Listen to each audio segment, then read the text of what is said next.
Hi everyone. Today I will discuss about uniform distribution. So in previous class I told you I discuss um, Poisson distribution. So what is Poisson? Poisson distribution. ये Poisson distribution के बारे में आप लोग को बताया था कि Poisson distribution क्या होता था। तो हम लोग देखे थे कि Poisson distribution क्या होता था कि the Poisson distribution counts how many times a random event happens in a fixed interval होता था। क्या होता था? तो पॉइजन डिस्ट्रीब्यूशन पढ़े थे, उससे पहले हम लोग पढ़े थे बर्नौली ट्रायल, है कि नहीं। पहले हम लोग पॉइजन को रिकॉल करते हैं, फिर ट्राई करते हैं बर्नौली को भी, देन फिर डिस्कस करेंगे यूनिफॉर्म डिस्ट्रीब्यूशन। पॉइजन डिस्ट्रीब्यूशन क्या होता था? A Poisson distribution counts how many times random events happens fix in a fixed interval. क्या होता था Poisson distribution? A Poisson distribution counts how many times random events happens in a fixed interval, यानी एक fixed interval में कितना सारा घटना घटा, उसको हम लोग क्या कहते थे? Poisson distribution. पॉइजन डिस्ट्रीब्यूशन में हम लोग क्या देखे थे? एक कोई शॉप है, उस शॉप में कोई दुकान है, शॉप का मालिक है और उसका जो वर्कर है वो काम कराता है। वो 1 घंटे के लिए कहीं खाने गया या कोई और काम से गया, फिर उस 1 घंटे के बाद जब वो आता है तो वो कहता है इस 1 घंटे के बाद एवरेज कस्टमर कितना आया, यानी एवरेज कस्टमर जो आया उसको हम लोग लेमडा बोलते थे। क्या बोलते थे? लेमडा। उसके बाद ये कि एग्जैक्ट कितना आया, मान लीजिए फॉर एग्जांपल एवरेज आता है 5 कस्टमर, लेकिन मिनिमम यानी एग्जैक्ट 3 डेली आता ही आता है, तो यानी एवरेज को हम लोग लेमडा लिखते थे और एग्जैक्ट को क्या लिखते थे? एग्जैक्ट को एक्स लिखते थे, ठीक है। फिर एक्स का फैक्टोरियल करते थे, फिर हम लोग प्रोग्राम किए कि उसका क्या देखे थे कि इसका सिंटेक्स क्या होता था। इसका सिंटेक्स थोड़ा सा डिफ़िकल्ट होता था, लेकिन रिकॉल कर लेते हम लोग। फ्रॉम क्या था इसका सिंटेक्स था इंपोर्ट मैथ। मैथ हम लोग पढ़ते थे, जैसे इंपोर्ट मैथ, उसके बाद लेते थे लेमडा एक्स, ये सब अपने मन से लेते थे। उसके बाद पी इक्वल टू क्या लिखते थे? P equal to math dot e x p का मतलब जैसे हम लोग फार्मूला पढ़े थे जैसे पॉइजन डिस्ट्रीब्यूशन का, तो पॉइजन डिस्ट्रीब्यूशन इक्वल टू क्या था? ई का पावर माइनस लेमडा, लेमडा का पावर एक्स, माइनस लेमडा था, लेमडा का पावर एक्स बाई एक्स का फैक्टोरियल, जैसा कि इधर है, यानी P of x equal to x, e का पावर माइनस लेमडा, लेमडा का power x by e factorial. क्योंकि ये बेसिक चीज़ है, आपको इसका टर्म्स वगैरह मालूम होना चाहिए, इसलिए रिकॉल करते हैं। फिर उसके बाद मैथ ई एक्स पी माइनस लेमडा था, फिर उसमें क्या लिखता था? इंटू लेमडा, लेमडा का पावर एक्स था, पावर को डबल स्टार से लिखते हैं, फिर x by math dot factorial of x. ये था इसका क्या बोलते हैं? सिंटैक्स। इससे भी पहले हम लोग पढ़े बर्नौली डिस्ट्रीब्यूशन। क्या था? Bernoulli trial. तो बर्नौली ट्रायल क्या होता था? A Bernoulli trial is a random experiment that has only 2 possible outcome. यानी बर्नौली ट्रायल जो था 2 ही चीज़ों पर काम करता है, 2 ही आउटपुट में आउटकम पे काम करता था। पहला था सक्सेस, दूसरा था फेल्योर। सक्सेस क्या था? पी, और फेल्योर क्या था? 1 माइनस पी, ठीक है। उसका तो सिंटैक्स तक क्या था? इंपोर्ट में हम लोग क्या लिखते थे? डिजिट लिखते थे क्या? हाँ, इंपोर्ट में लिखते थे रैंडम, इंपोर्ट में लिखते थे रैंडम, फिर इफ़ रैंडम डॉट रैंडम, उसके बाद हम लोग देखते थे कि फंक्शन लेस देन पी था, कोलन। ये था इसका सिंटैक्स। यानी हम लोग 3 बातें रिकॉल करें। यानी पहला बर्नौली क्या करता था? हैज़ ओनली 2 पॉसिबल आउटकम पर काम करता है। पहला सक्सेस को पी लिखते हैं, फेलियर को 1 माइनस पी लिखते हैं। फिर उसका देखिए कि सिंटैक्स क्या होता है? इंपोर्ट क्या लेते हैं हम लोग? रैंडम। उसके बाद क्या देखते हैं? If random dot random function less than P. उसके बाद हम लोग देखिए पॉइजन डिस्ट्रीब्यूशन। पॉइजन डिस्ट्रीब्यूशन क्या होता है?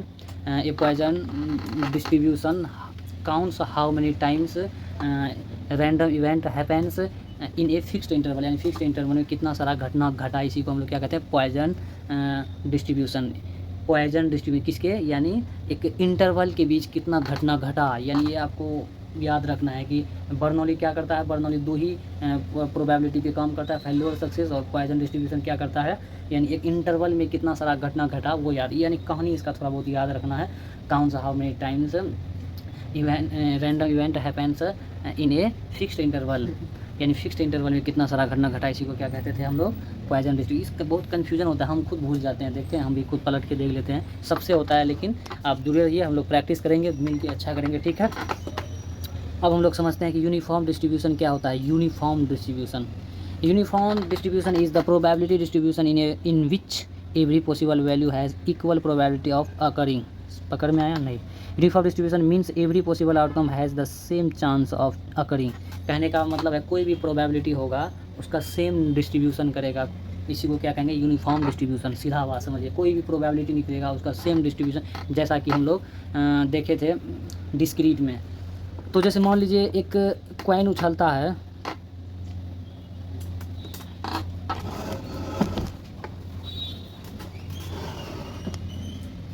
एक कॉइन लेता है और कॉइन में एक हेड आता है तो उसका भी 1/2 लिखते हैं, टेल आता है वो भी, यानी क्या हुआ, ये सेम डिस्ट्रीब्यूशन हुआ प्रोबेबिलिटी का, क्या हुआ, सेम डिस्ट्रीब्यूशन हुआ, इसलिए इसको क्या कहेंगे हम लोग, यूनिफॉर्म डिस्ट्रीब्यूशन। क्या कहेंगे हम लोग, यूनिफॉर्म डिस्ट्रीब्यूशन।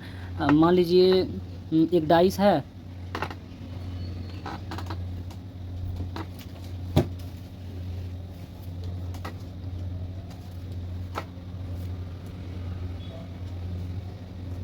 एक डाइस है और उसमें कितना 1 2 3 4 5 6 इवेंट्स आने का संभावना है, यानी सिंपल स्पेस 6 हो गया, ठीक है।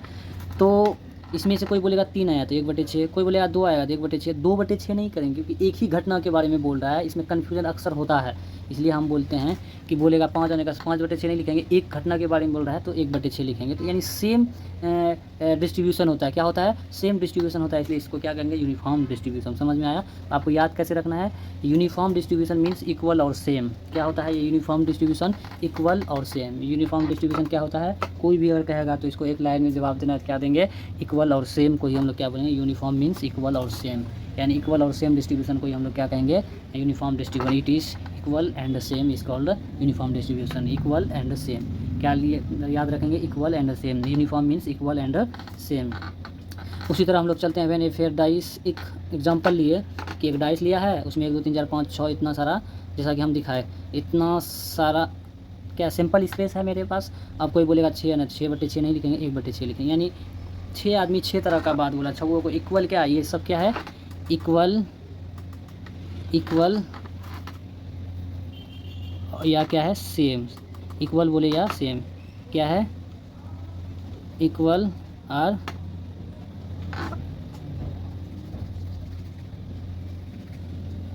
क्या है, इक्वल और सेम। ये भी क्या है, इक्वल और सेम है। तो क्या होता है यूनिफॉर्म डिस्ट्रीब्यूशन, जो कि इक्वल होता है, मीन्स इक्वल और सेम होता है। क्या होता है, इक्वल और सेम। क्या होता है, इक्वल और सेम।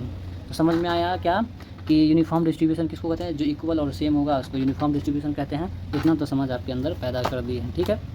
अगला, फेयर कॉइन है, टॉस करता है, कभी हेड आएगा तो 1/2, टेल आएगा तो 1/2, ऐसा करके हम लोग देखेंगे ये क्या होगा, इक्वल और सेम। क्या बोलेंगे इसको, इक्वल और सेम। दोनों का प्रोबेबिलिटी इक्वल है, इसलिए क्या बोलेंगे, इक्वल भी है और सेम भी है, ठीक है। तो both outcomes are equally likely, so this is also uniform distribution. यही बोल रहा है, इक्वल एंड सेम है, तो इसलिए दिस इज क्या होगा, यूनिफॉर्म डिस्ट्रीब्यूशन। अगला जानते हैं types of uniform distribution. 2 type के यूनिफॉर्म डिस्ट्रीब्यूशन होता है, एक डिस्क्रीट यूनिफॉर्म डिस्ट्रीब्यूशन, एक कंटिन्यूअस डिस्ट्रीब्यूशन। ये समझिए कि डिस्क्रीट यूनिफॉर्म डिस्ट्रीब्यूशन क्या होता है कि एक काउंट, जिसको हम लोग क्या बोलता है, काउंट इक्वल और सेम। क्या होता है यूनिफॉर्म डिस्ट्रीब्यूशन, क्या होता है, यूनिफॉर्म डिस्ट्रीब्यूशन इक्वल और सेम होता है। तो ये जो है डिस्क्रीट, ये क्या होता है, जिसको हम लोग काउंट करके प्रोबेबिलिटी निकाल सके, उसको क्या बोलेंगे, discrete uniform distribution. Continuous distribution का मतलब इसका काउंट हम नहीं कर सकते, क्या कर सकते, नो काउंट नहीं कर सकते, लेकिन इसका हम लोग प्रोबेबिलिटी निकाल सकते। मान लीजिए 10, 0 और 10 के बीच में प्रोबेबिलिटी लिखना है, तो इसमें तो इनफाइनाइट प्रोबेबिलिटी होगा ना, कितना इनफाइनाइट प्रोबेबिलिटी हो सकता है, इसका काउंट नहीं कर सकते। लेकिन वही बात हम लोग जब कॉइन में बोलेंगे तो कॉइन में 2 ही पहलू है, पता है, एक हेड है एक टेल है। ये किसके अंदर आएगा, बता सकते हैं आप, बताइए, डिस्क्रीट यूनिफॉर्म डिस्ट्रीब्यूशन के अंदर है। किसके अंदर, एक डाइस है, डाइस किसके अंदर आएगा, जल्दी जल्दी बोलिए, किसके अंदर आएगा, डिस्क्रीट यूनिफॉर्म डिस्ट्रीब्यूशन क्या आएगा, डिस्क्रीट यूनिफॉर्म डिस्ट्रीब्यूशन के अंदर आएगा। और मान लीजिए 20 से 30 के बीच में हम लोग को निकालना है क्या, प्रोबेबिलिटी निकालना है तो क्या आएगा, कौन सा यूनिफॉर्म डिस्ट्रीब्यूशन होगा, कौन सा यूनिफॉर्म यानी कंटिन्यूअस आएगा। अब बोलेगा 10, 20 और 30 के बीच में, तो पता है कि इसके बीच में 10 ही आएगा। नहीं भाई, एक पॉइंट जुड़िएगा ना तो इनफाइनाइट तक जाएगा प्रोबेबिलिटी, इसीलिए इसके बीच में हम लोग क्या बोलेंगे, इनफाइनाइट तक जो काम करेगा उसको क्या बोलेंगे, एक कंटिन्यूअस यूनिफॉर्म डिस्ट्रीब्यूशन। ठीक है, जैसे बच्चा ये भी सवाल कर सकते, डिस्क्रीट में भी जैसे दो पहलू होते हैं सिक्का के, हेड और टेल, तो इसमें भी तो हम लोग देखेंगे दोनों के बीच में इनफाइनाइट। हाँ, आपका कहना बिल्कुल सही है, लेकिन क्वाइन बोल रहा है ना, कोई पर्टिकुलर डिजिट नहीं बोल रहा है कि उसके बीच में इनफाइनाइट होता है। क्वाइन में 2 ही होता है, एक हेड एक टेल, ये फिक्स है। डाइस में 1 2 3 4 5 6 ही होता है, ये फिक्स है। ताश होता है, ताश में 52 पत्ते होते हैं, वो भी एक फिक्स है, ताश है। उसके अलावा हम लोग डिजिट नहीं दिया है कोई, उसके बीच में हम लोग देखेंगे, तो ये थोड़ा डिफरेंस है, समझ में आपको आना चाहिए। अब समझ में आ गया होगा। अब मान लीजिए 50 और बोलेगा 100, ये डिजिट दिया है तो इसमें इनफाइनाइट होगा, यानी कंटिन्यूअस के अंदर आगे घुस जाएगा। ठीक है, समझ में आ गया। अब आगे चलते हैं। Uniform distribution means all possible outcomes have the same probability. Distribution means all, सभी आउटकम्स हैव सेम प्रोबेबिलिटी, कहता है सभी आउटकम्स का सेम प्रोबेबिलिटी होगा। ये यूनिफॉर्म के बारे में बताया। Every value is equally likely occur, प्रत्येक वैल्यू लगभग सेम होगा, यही कहता है, इक्वली लाइकली, एक ही जैसा होगा, सेम। तो it is represented by constant probability, ये क्या है, कंटिन्यूअस डेंसिटीज। डेंसिटी भी जैसे बोलने का सेंस है, सबका मतलब नॉर्मल ही होता है डेंसिटी। इक्वली लाइकली यानी density in continuity is represented by constant probability. ये कांस्टेंट प्रोबेबिलिटी के बारे में बताएगा, जिसका कि डेंसिटी क्या होगा, डेंसिटी का मतलब इसका मतलब मान लीजिए 3.2 है, ये इसका डेंसिटी भी सबका ठीक सेम ही होता है। There are 2 types of discrete और यूनिफॉर्म।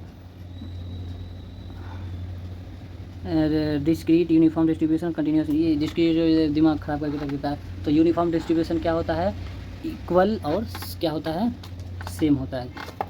इक्वल और सेम होता है, इक्वल और सेम। यूनिफॉर्म डिस्ट्रीब्यूशन क्या होता है, इक्वल और सेम। कोई हम लोग यूनिफॉर्म डिस्ट्रीब्यूशन कहते हैं। इसका फार्मूला है, जैसे डिस्क्रीट फार्मूला क्या है, 1/n। कंटिन्यूस क्या है, 1/f(x). बी क्या है, बी लोअर लिमिट, ये क्या है, अपर लिमिट। ये म्यू क्या है, मीन, यानी a + b मीन हम लोग निकालते हैं। ये क्या है, वेरिएंस b - a का होल स्क्वायर बाई 12। ये किसके अंदर आता है, कंटिन्यूअस के अंदर आता है। It is commonly used probability statistics, मतलब इसका यूज़ होता है प्रोबेबिलिटी में, स्टैटिस्टिक्स में, सिमुलेशन में, रैंडम नंबर्स में, generation, dice cards and computer science में इसका यूज़ होता है, सब जानने के पर्पज़ से। अब डिस्क्रीट यूनिफॉर्म क्या क्या है, क्या वैल्यूज़ आर काउंटेबल, हम क्या बोले, इसको काउंट कर सकते हैं, जैसे कि कॉइन, डाइस, ताश, ये सब हम लोग काउंट कर सकते हैं। किसी बैग में गिन करके कोई चीज़ डालेगा वो। अगला क्या है, every outcome has the same probability, प्रत्येक आउटकम का क्या होता है, discrete uniform distribution. Discrete uniform distribution में क्या होता है, डिस्क्रीट यूनिफॉर्म डिस्ट्रीब्यूशन में क्या होता है, सेम प्रोबेबिलिटी होता है। प्रोबेबिलिटी क्या बताया, सेम होता है सबका।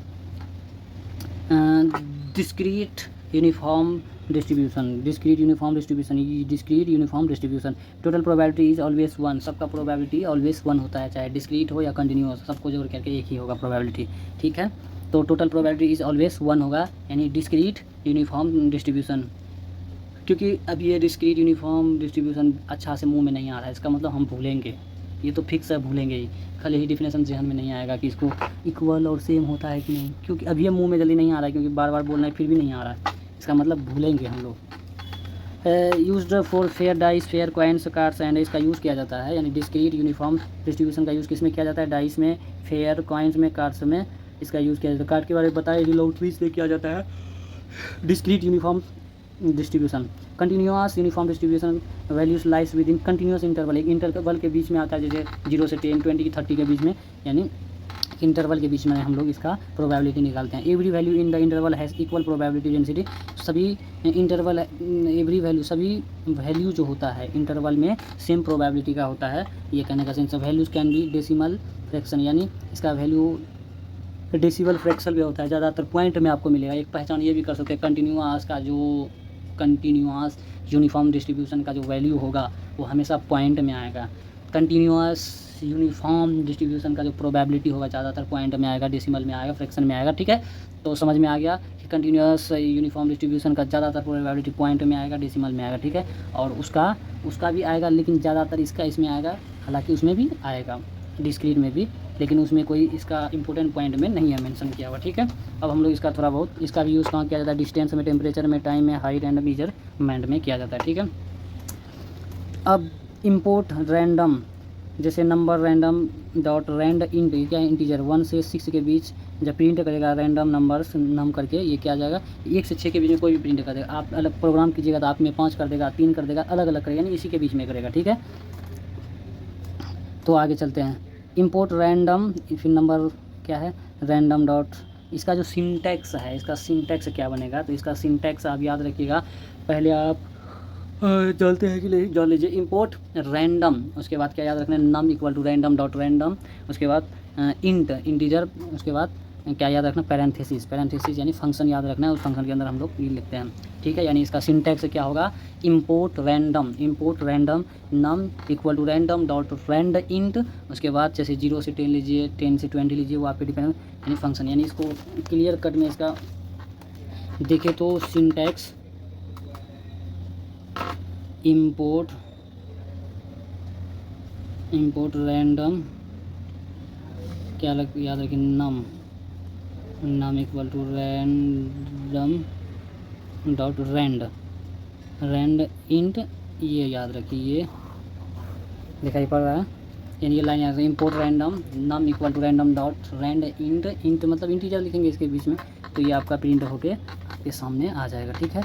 तो उसी तरह देखिए 0 और 10 के बीच का रहा है, तो नंबर डायरेक्ट डाल के भी हम लोग प्रिंट नम कीजिएगा ये वाला, तो आपको 7 कर देगा, 6 कर देगा, ये इसके बीच में करिएगा, कुछ भी करके दे। जैसे इसको देखिए import random for I in range, यानी ये 10 का मतलब है 10 बार प्रिंट करेगा, किसको, print random dot rand int 1 से 6 को, 1 से 6 को 10 बार आपको प्रिंट कर देगा, 1 2 3 4 5 6 7 8, 1 2 3 6 7 8 9 10 बार आपको प्रिंट करके दे देगा, ठीक है।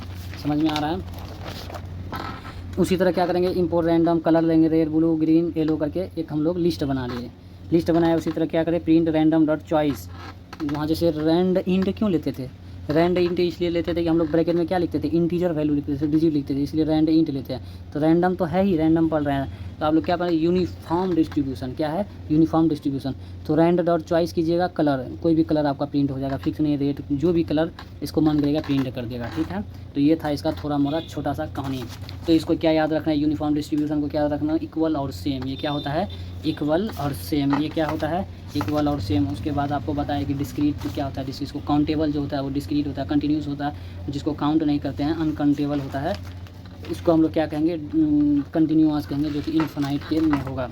तो इसका याद रखना इक्वल और सेम, ऐसे याद रखना है। तो uniform distribution means every possible outcome है सेम चांस ऑफ अकरिंग, यानी लगभग सेम होगा, यही कहने का सेम है। इसीलिए एक लाइन में याद क्या रखना है, यूनिफॉर्म मीन्स इक्वल और सेम, यूनिफॉर्म मीन्स इक्वल और सेम।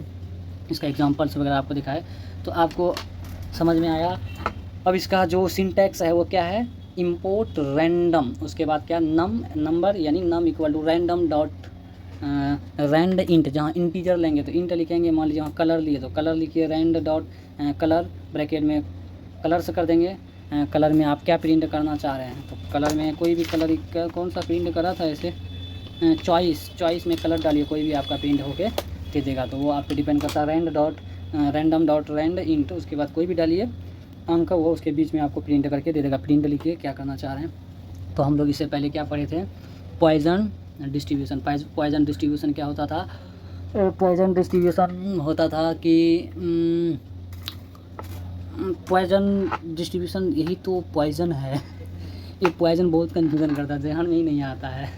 तो पॉइजन डिस्ट्रीब्यूशन क्या होता है, ये Poisson distribution how many times distribution counts how many times random event happens in a fixed interval, यानी फिक्स्ड इंटरवल में कितना सारा पॉइजन हुआ, कितना सारा घटना घटा, पॉइजन डिस्ट्रीब्यूशन में बताएगा। पॉइजन डिस्ट्रीब्यूशन समझ में आ रहा है, तो उसका एग्जांपल वगैरह हम लोग लेके दिखाए थे। पॉइजन का डिस्ट्रीब्यूशन दिखाए थे कि इसका ई का पावर माइनस लेमडा का पावर एक्स होता है, फिर बाई क्या होता है, ई फैक्टोरियल होता है, ये सब पॉइजन में आता है। तो इससे रिलेटेड प्रोग्राम उससे पहले हम लोग देखे थे, बर्नौली देखे थे। बर्नौली सक्सेस और फेल्योर में काम करता है, पी और 1 माइनस पी, तो वो क्या होता था, हैज़ ओनली 2 पॉसिबल आउटकम में काम करता था। Bernoulli trial is a random experiment that has only 2 possible outcome. ये सब याद रखते हुए चलना अच्छा होगा, मेरे साथ आप रिकॉल करते रहिए तो मज़ा आएगा। तो आप नए हैं तो सब्सक्राइब कीजिए। तो thank you for watching this video.